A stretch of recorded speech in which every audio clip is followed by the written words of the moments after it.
ਸਤਨਾਮ ਸ੍ਰੀ ਵਾਹਿਗੁਰੂ ਸਾਹਿਬ ਜੀ। ਥਾਪਿਆ ਨਾ ਜਾਏ, ਕੀਤਾ ਨਾ ਹੋਏ, ਆਪੇ ਆਪ ਨਿਰੰਜਨ ਸੋਏ। ਥਾਪਿਆ ਨਾ ਜਾਏ, ਕੀਤਾ ਨਾ ਹੋਏ, ਆਪੇ ਆਪ ਨਿਰੰਜਨ ਸੋਏ।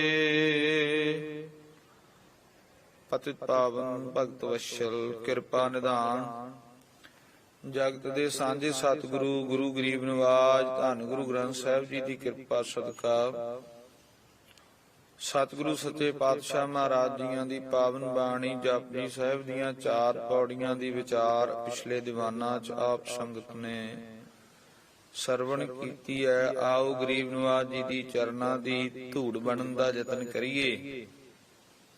ਸਤਿਗੁਰੂ ਕੇ ਦਿੱਤੇ ਸਿਧਾਂਤ ਨੂੰ ਸਮਝਣ ਦਾ ਯਤਨ ਕਰੀਏ। 4 ਪੌੜੀਆਂ ਦੀ ਵਿਚਾਰ ਤੋਂ ਅੱਗੇ ਵਧਦੇ ਹਾਂ। 5ਵੀਂ ਪੌੜੀ ਦੀ ਵਿਚਾਰ ਪ੍ਰਾਰੰਭ ਕਰਨ ਦਾ ਯਤਨ ਕਰੀਏ। ਭਾਵਨਾ ਸਹਿਤ ਸਰਦਾ ਸਹਿਤ ਸਾਹਿਬ ਜੀ ਨੂੰ ਝੁਕਾਓ ਸੀਸ, ਗੱਜ ਵੱਜ ਕੇ ਆਖੋ ਵਾਹਿਗੁਰੂ ਜੀ ਕਾ ਖਾਲਸਾ ਵਾਹਿਗੁਰੂ ਜੀ ਕੀ ਫਤਿਹ।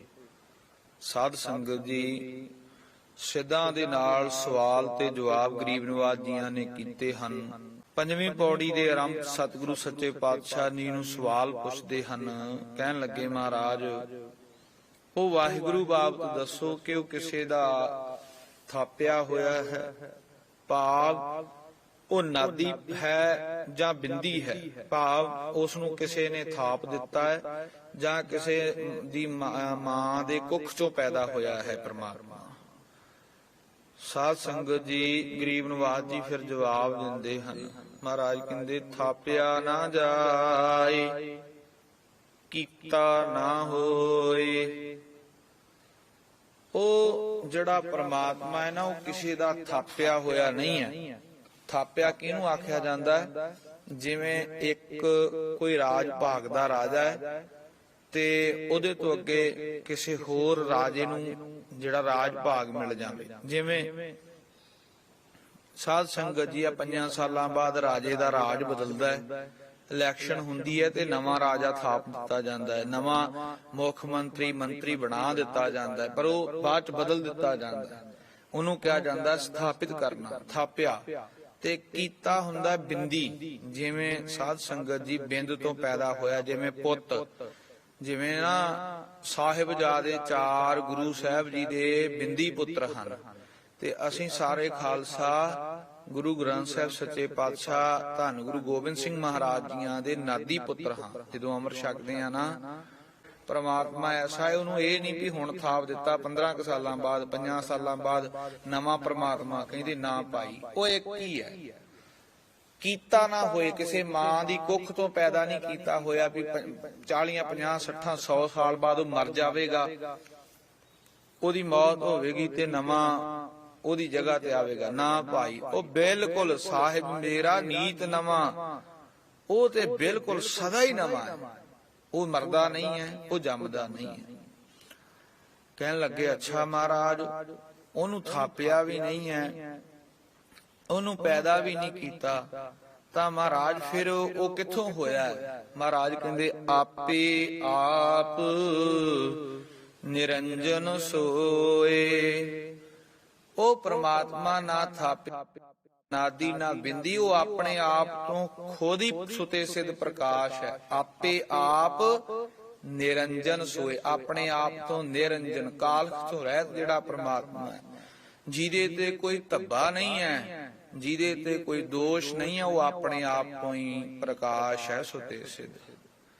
तो साहिब जी जिस तरह परमात्मा जो है वो साध संगत जी निरंजन है, इसे तरह गुरु ग्रंथ साहिब महाराज भी निरंजन हैं, भाव कालख तो रहत हैं।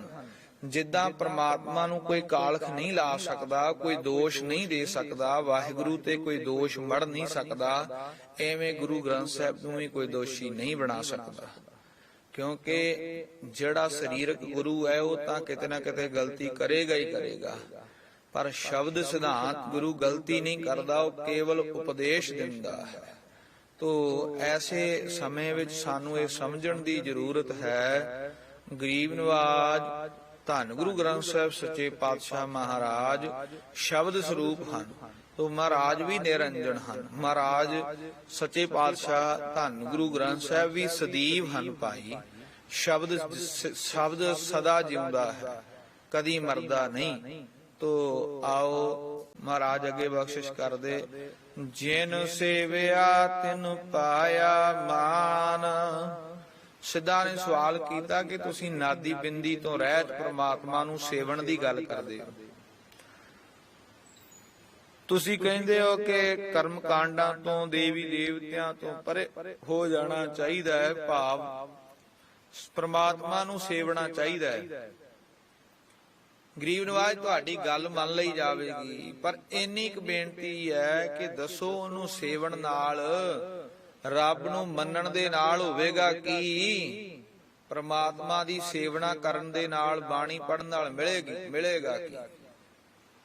ਸਾਧ ਸੰਗਤ ਜੀ, ਮਹਾਰਾਜ ਕਹਿੰਦੇ ਜਿਨ ਸੇਵਿਆ, ਜਿਸ ਨੇ ਵੀ ਵਾਹਿਗੁਰੂ ਨੂੰ ਸੇਵਿਆ ਹੈ, ਤਿਨ ਪਾਇਆ ਮਾਨ। ਉਹਨੇ ਮਾਣ ਪਾਇਆ। ਮਾਣ ਮਤਲਬ ਵਡਿਆਈ, ਉਹਨੂੰ ਵਡਿਆਈ ਮਿਲੀ ਹੈ। ਜਿਸ ਨੇ ਵੀ ਪ੍ਰਮਾਤਮਾ ਨੂੰ ਸੇਵਿਆ, ਜਿਸ ਨੇ ਵੀ ਵਾਹਿਗੁਰੂ ਨੂੰ ਧਿਆਇਆ ਹੈ। ਤੋ ਸਾਧ ਸੰਗਤ ਜੀ, ਅਸੀਂ ਵਡਿਆਈ ਦੀ ਦਾਤ ਮੰਗਦੇ ਤੇ ਹਾਂ, ਸਾਰਿਆਂ ਨੂੰ ਵਡਿਆਈ ਲੋੜੀਂਦੀ ਹੈ, ਸਾਰਿਆਂ ਨੂੰ ਚੰਗੀ ਲੱਗਦੀ ਹੈ, ਪਰ ਅਸੀਂ ਨਾ ਵਡਿਆਈ ਚਲਾਕੀ ਨਾਲ ਪ੍ਰਾਪਤ ਕਰਨ ਦਾ ਯਤਨ ਕਰਦੇ ਹਾਂ। ਪਰ ਜੇਕਰ ਅਸੀਂ ਤਨ ਮਨ ਦੇ ਨਾਲ ਵਾਹਿਗੁਰੂ ਤੇ ਨਿਰਭਰ ਹੋ ਜਾਈਏ, ਪ੍ਰਮਾਤਮਾ ਦੀਆਂ ਦਿੱਤੀਆਂ ਹੋਈਆਂ ਵਡਿਆਈਆਂ ਕਦੀ ਖਤਮ ਨਹੀਂ ਹੁੰਦੀਆਂ। ਤੋ ਸਾਧ ਸੰਗਤ ਜੀ, ਮਹਾਰਾਜ ਸਮਝਾਉਂਦੇ ਕਹਿੰਦੇ ਜਿਨ ਸੇਵਿਆ, ਜਿਸ ਨੇ ਵੀ ਪ੍ਰਮਾਤਮਾ ਨੂੰ ਸੇਵਿਆ, ਤਿਨ ਪਾਇਆ ਮਾਣ। ਉਹਨੇ ਮਾਣ ਪਾ ਲਿਆ ਹੈ, ਉਹਨੂੰ ਸਤਿਕਾਰ ਮਿਲਿਆ ਹੈ। ਨਾਨਕ ਗਾਵੀਐ ਗੁਣੀ ਨਿਧਾਨ। ਸਾਹਿਬ ਜੀ ਨਾਲ ਹੀ ਫਿਰ ਸਮਝਾ ਦਿੰਦੇ, ਕਹਿੰਦੇ ਉਹ ਗੁਣਾਂ ਦੇ ਨਿਧਾਨ, ਪ੍ਰਮਾਤਮਾ ਵਾਹਿਗੁਰੂ ਨੂੰ ਸੇਵਣਾ ਚਾਹੀਦਾ ਹੈ। ਮਹਾਰਾਜ ਕਹਿੰਦੇ ਉਹ ਜਿਹੜਾ ਪ੍ਰਮਾਤਮਾ ਹੈ ਨਾ, ਉਹ ਗੁਣੀ ਕਹੀਏ ਗੁਣ, ਗੁਣਾਂ ਦਾ ਨਿਧਾਨ ਕਹੀਏ ਖਜ਼ਾਨਾ। ਉਹ ਵਾਹਿਗੁਰੂ ਗੁਣਾਂ ਦਾ ਨਿਧਾਨ ਖਜ਼ਾਨਾ ਹੈ। ਜਦੋਂ ਉਹਨੂੰ ਗਾਵਾਂਗੇ, ਉਹ ਖਜ਼ਾਨੇ ਦੇ ਨਾਲ ਜੁੜ ਜਾਵਾਂਗੇ, ਸਾਨੂੰ ਖਜ਼ਾਨੇ ਦੀਆਂ ਦਾਤਾਂ ਪ੍ਰਾਪਤ ਹੋਣਗੀਆਂ। ਵਾਹਿਗੁਰੂ ਇੱਕ ਐਸਾ ਖਜ਼ਾਨਾ ਹੈ ਜਿਹੜਾ ਅਮੁੱਕ ਹੈ, ਜਿਹੜਾ ਕਦੀ ਵੀ ਮੁੱਕਣ ਵਾਲਾ ਨਹੀਂ। ਤੋ ਸਾਧ ਸੰਗਤ ਜੀ, ਸਾਨੂੰ ਐਸੇ ਪ੍ਰਮਾਤਮਾ ਵਾਹਿਗੁਰੂ ਨਾਲ ਜੁੜਨ ਦੀ ਜ਼ਰੂਰਤ ਵੀ ਹੈ, ਜਿਹੜਾ ਕਦੀ ਨਹੀਂ ਮੁੱਕਦਾ, ਜਿਹੜਾ ਕਦੀ ਨਹੀਂ ਨਾਸ਼ ਵੀ ਨਹੀਂ ਹੁੰਦਾ। ਤੋ ਸਾਹਿਬ ਜੀ ਸਮਝਾਉਂਦੇ ਹਨ, ਫਿਰ ਸਿੱਧਾ ਨੇ ਸਵਾਲ ਕੀਤਾ ਕਿ ਮਹਾਰਾਜ ਉਹਨੂੰ ਗਾਉਣ ਨਾਲ ਗੱਲ ਨਿਬੜ ਜਾਵੇਗੀ, ਸਮਝ ਆ ਜਾਵੇਗੀ? ਮਹਾਰਾਜ ਕਹਿੰਦੇ ਨਹੀਂ ਭਾਈ, ਗਾਵੀਐ ਸੁਣੀਐ ਮਨ ਰੱਖੀਐ ਭਾਵ। ਉਸ ਵਾਹਿਗੁਰੂ ਨੂੰ ਗਾਉਣਾ ਚਾਹੀਦਾ, ਉਹਨੂੰ ਗਾਵੀਏ, ਉਹਨੂੰ ਗਾਈਏ, ਫਿਰ ਉਸ ਨੂੰ ਸੁਣੀਏ ਵੀ। ਭਾਵ ਜੋ ਅਸੀਂ ਗਾ ਰਹੇ, ਹੁਣ ਮੈਂ ਕਥਾ ਕਰ ਰਿਹਾ, ਕਥਾ ਕਰਦਿਆਂ ਵਾਹਿਗੁਰੂ ਨੂੰ ਕੰਨਾਂ ਨਾਲ, ਉਹਦੇ ਅੰਦਰ ਆਪਣੇ ਮਨ ਦੇ ਕੰਨਾਂ ਨਾਲ ਉਸ ਨੂੰ ਸੁਣਨਾ ਵੀ ਚਾਹੀਦਾ ਹੈ। ਤੇ ਫਿਰ ਮਨ ਚ ਭਾਵ, ਮਨ ਦੇ ਵਿੱਚ ਪ੍ਰੇਮ ਵੀ ਰੱਖਣਾ ਚਾਹੀਦਾ ਹੈ। ਜੇ ਮੰਨ ਲਓ ਕਥਾਵਾਚਕ ਹੈ, ਸਮਝਣ ਦੀ ਲੋੜ ਹੈ, ਵਿਚਾਰਨ ਦੀ ਲੋੜ ਹੈ। ਪਰਮਾਰਥ ਦੇ ਰਸਤੇ ਤੇ ਤੁਰਨ ਲੱਗਿਆਂ ਸਾਨੂੰ ਗਾਉਣਾ, ਪ੍ਰਮਾਤਮਾ ਨੂੰ ਬਾਣੀ ਪੜ੍ਹਨੀ ਚਾਹੀਦੀ ਹੈ। ਪ੍ਰਚਾਰਕਾਂ ਨੂੰ ਉਹਨੂੰ ਕੰਨਾਂ ਨਾਲ ਸੁਣ ਕੇ ਤੇ ਮਨ ਭਾਵ, ਮਨ ਚ ਪਿਆਰ ਵੀ ਪਾਉਣਾ ਚਾਹੀਦਾ ਹੈ। ਹਰ ਇੱਕ ਸਿੱਖ ਦਾ ਇਹ ਕਰਮ ਹੈ, ਉਹ ਗੁਰਬਾਣੀ ਨੂੰ ਗਾਵੇ। ਗਾਵੇ ਦਾ ਮਤਲਬ ਹੈ ਬਾਣੀ ਨੂੰ ਪੜ੍ਹੇ ਜਾਂ ਗਾ ਕੇ ਕੀਰਤਨ ਕਰੇ। ਪਰ ਇਹ ਨਾ ਹੋਵੇ ਕਿ ਕੱਲਾ ਗਾਉਣ ਤੱਕ ਹੀ ਸੀਮਤ ਹੋਵੇ। ਨਾ ਭਾਈ, ਗਾ ਵੀ ਹੈ, ਗਾਉਣਾ ਵੀ ਕਰੇ, ਸੁਣੀਐ, ਸੁਣਨਾ ਵੀ ਕਰੇ। ਉਹਨੂੰ ਮਨ ਦੇ ਕੰਨਾਂ ਨਾਲ ਸੁਣੇ ਤੇ ਮਨ ਭਾਵ ਨਿਧਿਆਸਣ, ਉਸ ਨੂੰ ਮਨ ਦੇ ਵਿੱਚ ਭਾਵ ਪ੍ਰੇਮ ਲਾ ਕੇ ਸੁਣਨਾ ਵੀ ਕਰੇ। ਗਾਵੀਐ ਸੁਣੀਐ ਮਨ ਰੱਖੀਐ ਭਾਵ, ਮਨ ਚ ਪ੍ਰੀਤੀ ਵੀ ਪਾਵੇ। ਦੁਖ ਪਰ ਹਰ ਸੁਖ ਘਰ ਲੈ ਜਾਏ। ਉਹ ਭਾਈ ਫਿਰ ਜਿਹੜਾ ਉਹ ਇਨਸਾਨ ਹੈ ਉਹਨੂੰ ਪ੍ਰਾਪਤੀ ਵੀ ਹੋਵੇਗੀ। ਸਿੱਧਾ ਨੇ ਅੱਗੇ ਸਵਾਲ ਕੀਤਾ ਕਿ ਨਾਮ ਜਪ ਲਿਆ ਮਹਾਰਾਜ, ਵਡਿਆਈ ਮਿਲ ਗਈ ਹੈ ਤੇ ਹੋਰ ਕੀ ਕੀ ਮਿਲੇਗਾ? ਤਾਂ ਸਿੱਧਾ ਨੂੰ ਜਵਾਬ ਦਿੰਦੇ ਹੋਏ ਮਹਾਰਾਜ ਕਹਿੰਦੇ, ਬਾਣੀ ਪੜਨ ਵਾਲਾ, ਵਾਹਿਗੁਰੂ ਨੂੰ ਧਿਆਉਣ ਵਾਲਾ, ਸਿਮਰਨ ਕਰਨ ਵਾਲਾ, ਦੁੱਖਾਂ ਨੂੰ ਪਰਹਰ, ਦੁੱਖਾਂ ਨੂੰ ਨਾਸ਼ ਕਰਕੇ ਸੁਖ ਘਰ ਲੈ ਜਾਏ, ਸੁੱਖਾਂ ਨੂੰ ਘਰ ਦੇ ਵਿੱਚ ਲੈ ਕੇ ਜਾਵੇਗਾ। ਆਤਮਿਕ ਸੁਖ ਸਾਧ ਸੰਗਤ ਜੀ ਸਾਰਿਆਂ ਤੋਂ ਵੱਡਾ ਹੈ। ਜਿਹੜਾ ਵਾਹਿਗੁਰੂ ਦੇ ਨਾਲ ਜੁੜ ਜਾਂਦਾ ਹੈ, ਇੱਥੇ ਮਹਾਰਾਜ ਨੇ ਦੁੱਖ ਨੂੰ ਵੀ ਔਂਕੜ ਖੱਖੇ ਨੂੰ ਲਾਈ ਹੈ ਤੇ ਸੁਖ ਦੇ ਵੀ ਖੱਖੇ ਨੂੰ ਔਂਕੜ ਲਾਈ ਹੈ। ਇਹਦਾ ਮਤਲਬ ਹੈ ਇੱਕ ਵਚਨ। ਇਹ ਇੱਕ ਵਚਨ ਦਾ ਅਰਥ ਇਹ ਬਣਦਾ ਹੈ ਕਿ ਇੱਕ ਉਹ ਸੁਖ ਜਿਹੜਾ ਸਾਰਿਆਂ ਤੋਂ ਵੱਡਾ ਹੈ, ਸ਼੍ਰੋਮਣੀ ਸੁਖ ਤੇ ਸ਼੍ਰੋਮਣੀ ਵੱਡਾ ਹੀ ਦੁੱਖ। ਵੱਡਾ ਦੁੱਖ ਕੀ ਹੈ? ਜਨਮ ਮਰਨ ਦੀ ਪੀੜ, ਜਨਮ ਤੇ ਮਰਨ ਦੀ ਪੀੜਾ। ਤੇ ਸਾਧ ਸੰਗਤ ਜੀ, ਸ਼੍ਰੋਮਣੀ ਸੁਖ ਕੀ ਹੈ? ਵੱਡਾ ਸੁਖ ਕੀ ਹੈ? ਜਨਮ ਮਰਨ ਦਾ ਦੁੱਖ ਹੀ ਖਤਮ ਹੋ ਜਾਣਾ, ਆਤਮਿਕ ਸੁਖ ਦੀ ਆਨੰਦ ਦੀ ਪ੍ਰਾਪਤੀ ਹੋ ਜਾਣੀ। ਤੋ ਇਸ ਪ੍ਰਕਾਰ ਗਰੀਬ ਨਵਾਜ ਜੀ ਸਮਝਾਉਂਦੇ ਨੇ, ਬਖਸ਼ਿਸ਼ ਕਰਦੇ ਹਨ। ਉਹ ਭਲਿਆ, ਉਹ ਗੁਰੂ ਦਿਆ ਸਿੱਖਾ, ਨਾਮ ਨੂੰ ਜਪੇਗਾ ਤੇ ਇਹ ਜਨਮ ਮਰਨ ਦਾ ਦੁੱਖ ਕਟਿਆ ਜਾਊਗਾ। ਨਾਮ ਨੂੰ ਜਪੇਗਾ ਤੇ ਸਦੀਵ ਸੁਖ ਦੀ ਪ੍ਰਾਪਤੀ ਕਰ ਲਵੇਂਗਾ। ਦੁੱਖ ਪਰ ਹਰ, ਸੁਖ ਘਰ ਲੈ ਜਾਏ, ਸੁੱਖਾਂ ਦੀ ਪ੍ਰਾਪਤੀ ਹੋਵੇਗੀ। ਸਿੱਧਾ ਨੇ ਸਵਾਲ ਕੀਤਾ, ਕਹਿਣ ਲੱਗੇ, ਕਹਿੰਦੇ ਗੁਰੂ ਨਾਨਕ ਸਾਹਿਬ ਸੱਚੇ ਪਾਤਸ਼ਾਹ, ਆਪ ਜੀ ਦੱਸਣਾ ਕਰੋ ਕਿ ਇਹ ਜਿਹੜਾ ਸੁਖ ਹੈ ਇਹ ਕਿੱਥੋਂ ਮਿਲੇਗਾ? ਇਹ ਜਿਹੜੀਆਂ ਦਾਤਾਂ ਨੇ ਕਿਵੇਂ ਸਮਝ ਆਉਣਗੀਆਂ? ਇਹ ਜਿਹੜੀ ਸਾਰੀ ਖੇਡ ਹੈ ਇਹ ਕਿਤਨਾ ਸਮਝ ਆਵੇਗੀ? ਮਹਾਰਾਜ ਕਹਿੰਦੇ, ਗੁਰਮੁਖ ਨਾਦੰ, ਗੁਰਮੁਖ ਵੇਦੰ, ਗੁਰਮੁਖ ਰਹਿਆ ਸਮਾਈ। ਜਿਹੜੇ ਗੁਰਮੁਖ ਗੁਰੂ ਵੱਲ ਮੁਖ ਕਰ ਜਾਂਦੇ, ਉਹਨਾਂ ਦੇ ਅੰਦਰੋਂ ਨਾਦ ਬਾਣੀ ਪ੍ਰਗਟ ਹੋ, ਉਹਨਾਂ ਦੇ ਅੰਦਰ ਬਾਣੀ ਵਸ ਜਾਂਦੀ ਹੈ। ਜਿਵੇਂ ਗੁਰਮੁਖਾਂ ਦਾ ਨਾਦ ਸ਼ਬਦ ਹੈ ਨਾ, ਜੋ ਜੋ ਗੁਰਮੁਖਾਂ ਨੇ ਉਚਾਰਿਆ। ਗੁਰੂ ਗ੍ਰੰਥ ਸਾਹਿਬ ਚ 6 ਗੁਰੂਆਂ ਤੋਂ ਬਾਅਦ 8 ਗੁਰੂਆਂ, ਮਾਫ ਕਰਨਾ ਇਹ ਵੀ ਵਿਸ਼ਾ ਹੈ, ਗੁਰੂ ਸਾਹਿਬਾਨਾਂ ਤੋਂ ਬਾਅਦ ਵਿੱਚ ਭਗਤ ਸਾਹਿਬਾਨ, ਭੱਟ ਸਾਹਿਬਾਨ, ਸਿੱਖ ਸਾਹਿਬਾਨ, ਇਹ ਸਾਰਿਆਂ ਦਾ ਸਾਧ ਸੰਗਤ ਜੀ ਜੋ ਵਰਤਾਰਾ ਹੈ ਉਹ ਗੁਰਮੁਖਾਂ ਵਾਲਾ ਹੈ। ਉਹਨਾਂ ਨੂੰ ਗੁਰਮੁਖ ਕਿਹਾ ਜਾਂਦਾ ਹੈ। ਜਿਹੜਾ ਗੁਰਮੁਖਾਂ ਦਾ ਨਾਦ ਨਾਦੰ ਹੈ, ਜਿਹੜੀ ਗੁਰਮੁਖਾਂ ਨੇ ਗੱਲ ਕਰੀ ਕਰਾਈ ਹੈ ਸਾਧ ਸੰਗਤ ਜੀ, ਉਹ ਕਈ ਹੋਈ ਪ੍ਰਵਾਨ ਹੈ। ਇਉਂ ਸਾਧ ਸੰਗਤ ਜੀ ਫਿਰ ਸਿੱਧ ਕਹਿਣ ਲੱਗੇ, ਕਹਿੰਦੇ ਮਹਾਰਾਜ ਅਸੀਂ ਤੇ ਸੁਣਿਆ ਹੈ ਕਿ ਵੇਦਾਂ ਸ਼ਾਸਤਰ ਜਿਹੜੇ ਨੇ ਉਹ ਪ੍ਰਮਾਤਮਾ ਦੇ ਪੈਦਾ ਕੀਤੇ, ਤੁਸੀਂ ਕਹਿੰਦੇ ਗੁਰਮੁਖ ਦੀ ਗੱਲ ਚੱਲਦੀ ਹੈ। ਤਾਂ ਮਹਾਰਾਜ ਕਹਿੰਦੇ ਗੁਰਮੁਖ ਵੇਦੰ, ਇਹ ਵੇਦ ਵੀ ਜਿਹੜੇ ਨੇ ਨਾ ਗੁਰਮੁਖ ਦੀ ਰਸਨਾ ਚ ਹੀ ਨੇ। ਵੇਦ ਵੀ ਜਿਹੜੇ ਨੇ ਨਾ ਉਹ ਉੱਥੇ ਨਹੀਂ ਪੁੱਜ ਸਕਦੇ, ਸਮਕਸ਼ ਨਹੀਂ ਪੁੱਜ ਸਕਦੇ ਜਿੱਥੇ ਗੁਰਮੁਖ ਦੀ ਰਸਨਾ। ਸਾਧ ਸੰਗਤ ਜੀ, ਗੁਰ ਪਰਮੇਸ਼ਰ ਏਕੋ ਜਾਣ, ਗੁਰੂ ਤੇ ਪਰਮੇਸ਼ਰ ਚ ਕੋਈ ਫਰਕ ਨਹੀਂ ਨਾ। ਮਹਾਰਾਜ ਦੀ ਪਾਵਨ ਬਾਣੀ ਹੈ। ਮਹਾਰਾਜ ਕਹਿੰਦੇ ਗੁਰੂ ਤੇ ਪਰਮੇਸ਼ਰ ਚ ਫਰਕ ਨਹੀਂ ਹੈ। ਤੋ ਜਿਹੜਾ ਗੁਰੂ ਹੈ ਨਾ, ਉਹਦੇ ਕੀਤੇ ਹੋਏ ਬਚਨ, ਉਹ ਜਿਹਨੂੰ ਅਸੀਂ ਵੇਦ ਸ਼ਾਸਤਰ ਸਿਮਰਤੀਆਂ ਕਹਿ ਕੇ ਜਾਂ ਇਤਿਆਦਿ ਗ੍ਰੰਥ ਕਹਿ ਕੇ ਪੂਜਦੇ ਆ, ਉਹਨਾਂ ਨਾਲੋਂ ਵੀ ਉਹਦਾ ਵੱਧ ਅਸਰ ਹੈ।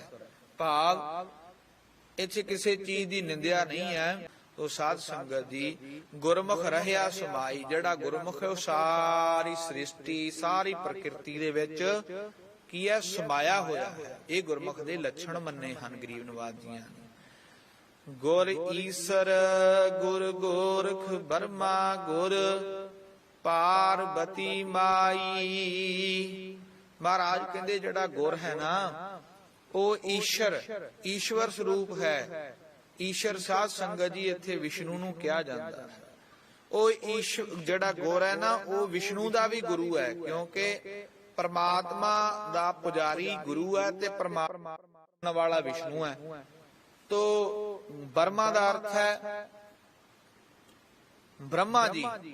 ਤੋ ਸਾਧ ਸੰਗਤ ਜੀ, ਗੁਰ ਈਸਰ ਗੁਰ ਗੋਰਖ ਬਰਮਾ, ਗੋਰਖ ਕਹੀਦਾ ਸ਼ਿਵ ਜੀ ਨੂੰ। ਤੋ ਸਾਧ ਸੰਗਤ ਜੀ, ਇਸ ਤਰ੍ਹਾਂ ਸਾਹਿਬ ਜੀ ਸਮਝਾਉਂਦੇ ਹਨ ਕਿ ਇਹ ਤਿੰਨ ਦੇਵਤੇ ਤੇ ਪਾਰਵਤੀ ਮਾਈ, ਪਾਰਵਤੀ ਜੋ ਸ਼ਿਵ ਦੀ ਸ਼ਕਤੀ ਹੈ, ਤੋ ਬ੍ਰਹਮਾ ਦੀ ਸ਼ਕਤੀ ਹੈ, ਤੋ ਇਹ ਸਾਰੀ ਮਾਇਆ ਦੀਆਂ ਸ਼ਕਤੀਆਂ ਜਿਹੜੀਆਂ ਹਨ ਇਹ ਸਾਰੀਆਂ ਗੁਰੂ ਕੇ ਅਧੀਨ ਚੱਲਦੀਆਂ ਨੇ, ਗੁਰੂ ਕੇ ਹੁਕਮ 'ਚ ਚੱਲਦੀਆਂ ਨੇ।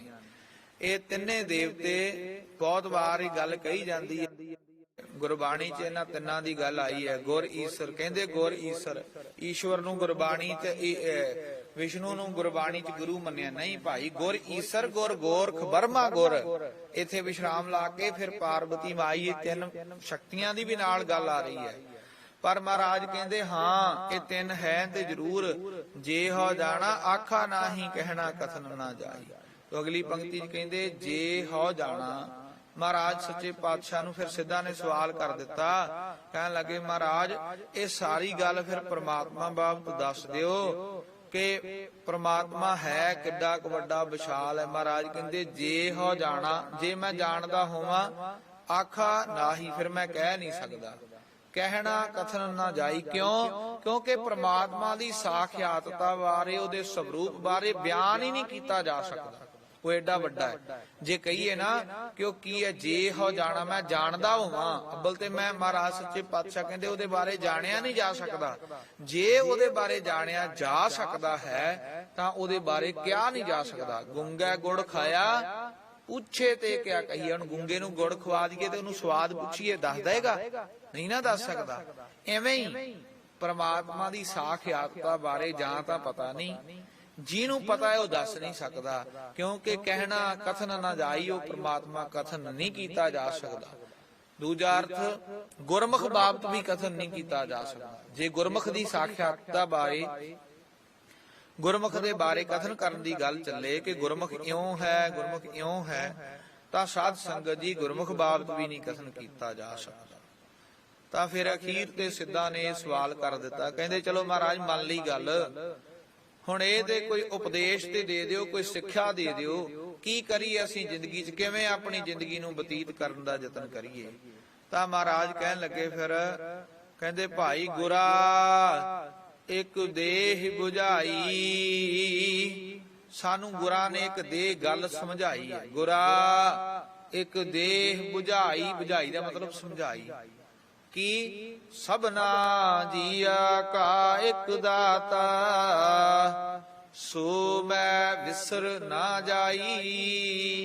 ਕਿਹੜੀ ਗੱਲ ਸਮਝਾਈ ਹੈ? ਕਿ ਸਾਰੇ ਜੀਵਾਂ ਦਾ ਇੱਕੋ ਹੀ ਮਾਲਕ ਹੈ, ਇੱਕੋ ਹੀ ਦਾਤਾ ਹੈ, ਉਹ ਨਹੀਂ ਸਾਨੂੰ ਵਿਸਰਨਾ। ਸੋ ਮੈਂ, ਉਹ ਮੈਂ ਸਾਨੂੰ ਨਹੀਂ ਵਿਸਰਨਾ ਚਾਹੀਦਾ।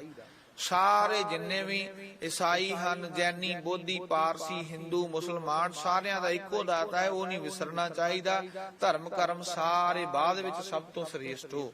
ਤੋ ਇਸ ਕਰਕੇ ਸਾਡੇ ਕੋਲੋਂ ਉਹ ਪ੍ਰਮਾਤਮਾ ਵਾਹਿਗੁਰੂ ਨਹੀਂ ਵਿਸਰਨਾ ਚਾਹੀਦਾ। ਇਹ ਸਤਿਗੁਰੂ ਸੱਚੇ ਪਾਤਸ਼ਾਹ ਕਹਿੰਦੇ ਸਾਨੂੰ ਉਹਨਾਂ ਨੇ ਗੱਲ ਸਮਝਾਈ ਹੈ। ਗਰੀਬ ਨਵਾਜ ਕਿਰਪਾ ਕਰਨ, ਵਿਚਾਰ ਹਿਰਦਿਆਂ 'ਚ ਵਸ ਜਾਣ, ਲੋਕ ਸੁਖੀਏ ਪਰਲੋਕ ਸਹੇਲਾ ਹੋਵੇ। ਸੰਗਤ ਦੇ ਚਰਨ ਪਰਸਦਿਆਂ ਹੋਈਆਂ ਭੁੱਲਾਂ ਦੀ ਖਿਮਾ। ਦੋ ਪੰਕਤੀਆਂ ਪੜ੍ਹ ਕੇ ਸਮਾਪਤੀ ਹੈ। ਦੇਹੋ ਸੱਜਣ ਅਸੀਸੜੀਆ, ਜੋ ਹੋਵੇ ਸਾਹਿਬ ਸਿਉ ਮੇਲ। ਗੁਰਾ ਇੱਕ ਦੇਹ 부ਝਾਈ, ਸਭਨਾ ਜੀਆ ਕਾ ਇੱਕ ਦਾਤਾ, ਸੋ ਮੈਂ ਵਿਸਰ ਨਾ ਜਾਈ। ਵਾਹਿਗੁਰੂ ਜੀ ਕਾ ਖਾਲਸਾ, ਵਾਹਿਗੁਰੂ ਜੀ ਕੀ ਫਤਿਹ।